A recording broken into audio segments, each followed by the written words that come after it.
കൊച്ചിയുടെ ഹൃദയഭാഗത്ത് MG university അഫിലിയേഷനോട് പ്രവർത്തിക്കുന്ന മുണ്ടംവേലി MES കോളേജിൽ പുതിയ അധ്യയന വർഷത്തേക്കുള്ള UG ഓണേഴ്സ് പ്രവേശനം ആരംഭിച്ചിരിക്കുന്നു. BCom finance and taxation, BCom logistic management, BBA, BCA, BA English തുടങ്ങിയ കോഴ്സുകളിലേക്ക് യാതൊരുവിധ ഡൊണേഷനും ഇല്ലാതെ നിങ്ങൾക്ക് ഇപ്പോൾ അഡ്മിഷൻ നേടാം. +2 മികച്ച മാർക്കുള്ളവർക്കും കലാകായിക രംഗങ്ങളിൽ മികവ് തെളിയിച്ചവർക്കും സ്കോളർഷിപ്പുകൾ ലഭ്യമാകുന്നതിനോടൊപ്പം വിദ്യാർത്ഥികളുടെ തൊഴിൽ സാധ്യത വർദ്ധിപ്പിക്കുന്നതിനായി AI, digital marketing, web designing തുടങ്ങിയ സ്കിൽ ഡെവലപ്മെന്റ് കോഴ്സുകളും ഞങ്ങൾ നൽകുന്നു.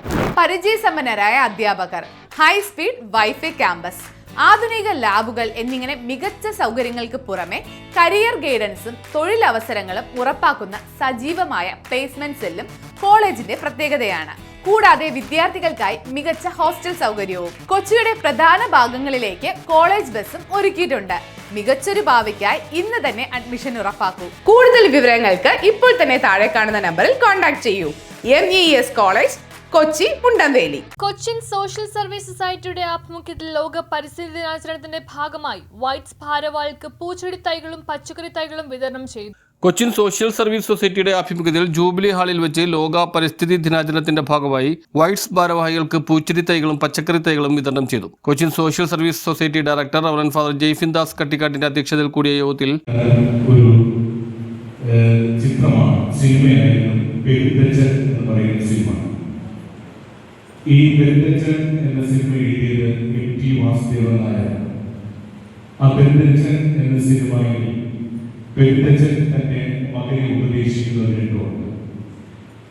മരം വെട്ടുമ്പോൾ പാലിക്കേണ്ട നിയമത്തെക്കുറിച്ചാണ്, മര്യാദയെക്കുറിച്ചാണ് പറയുന്നത്.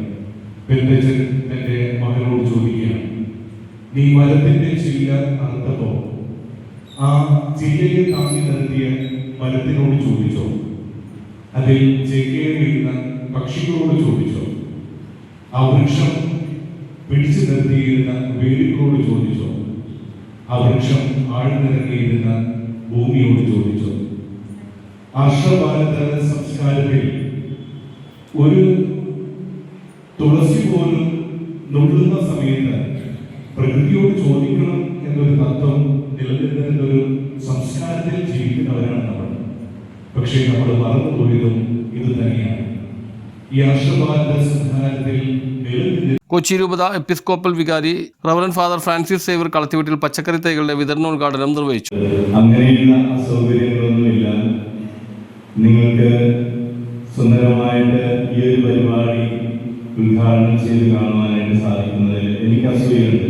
കാരണം ഞാനൊക്കെ ഫ്രാൻസിസ് സാറും ഒക്കെ നല്ല മഴയത്തായിരുന്നു. അദ്ദേഹം നനഞ്ഞു കുതിർന്നാണ് അതിനുശേഷം വരുന്നത്. എൻ്റെ ബ്ലോഗ് മുഴുവൻ നനഞ്ഞിരിക്കുകയായിരുന്നു. ഏതായാലും അങ്ങനെയുള്ള ഒരവസ്ഥ ഇല്ല എന്ന് കാണുമ്പോൾ ഒരു അസൂയ നിങ്ങളുണ്ട്. ഇന്ന് ഒത്തിരിയേറെ പരിപാടികൾക്ക് പ്രത്യേകിച്ച് ഈ കൗൺസിലേഴ്സിന് സാക്ഷ്യം വഹിക്കേണ്ടതായിട്ട് വന്നിട്ടുണ്ടാകും. അവർ തിരക്കിൻ്റെ മധ്യത്തില്ല. കാരണം നമ്മൾ ഏറ്റവും കൂടുതൽ ആഘോഷിക്കുന്ന ദിനം, പരിസ്ഥിതിയുടെ പേരിൽ ആഘോഷിക്കുന്ന ദിനം ഇന്നാണല്ലോ. ദൈവം ഒരുപക്ഷെ ദുഃഖിക്കുന്നുണ്ടാവും മനുഷ്യനെ സൃഷ്ടിച്ചതിനോർത്ത്. ഏതെങ്കിലും ജീവി പ്രകൃതിക്ക് വിരുദ്ധമായി പ്രവർത്തിക്കുന്നുണ്ടോ മനുഷ്യനല്ലാതെ? ഒന്ന് ആലോചിച്ച് നോക്ക്. കാക്ക, പരുന്ത്, ഏത് പക്ഷിയും പ്രകൃതിക്ക് വിരുദ്ധമായിട്ട് എന്തെങ്കിലും ചെയ്യുന്നുണ്ടോ? മൃഗങ്ങൾ പ്രകൃതിയെ നശിപ്പിക്കുവാൻ എന്തെങ്കിലും കാര്യം ചെയ്യുന്നുണ്ടോ? മത്സ്യങ്ങൾ, മറ്റു ജീവജാലങ്ങൾ, പ്രകൃതിയുടെ ഏറ്റവും വലിയ ശത്രു ആരെന്ന് ചോദിച്ചാൽ മനുഷ്യൻ. ഭൂമിയെ ജീവിക്കാൻ പറ്റാത്ത രീതിയിൽ, മറ്റ് ജീവജാലങ്ങൾക്ക് പോലും ജീവിക്കാൻ പറ്റാത്ത രീതിയിൽ ആക്കി തീർക്കുന്ന ഏക ജീവി ഈ ഭൂമിയിൽ ചോദിച്ചാൽ ഒരേ ഒരു ഉത്തരമേ ഉള്ളൂ, മനുഷ്യൻ.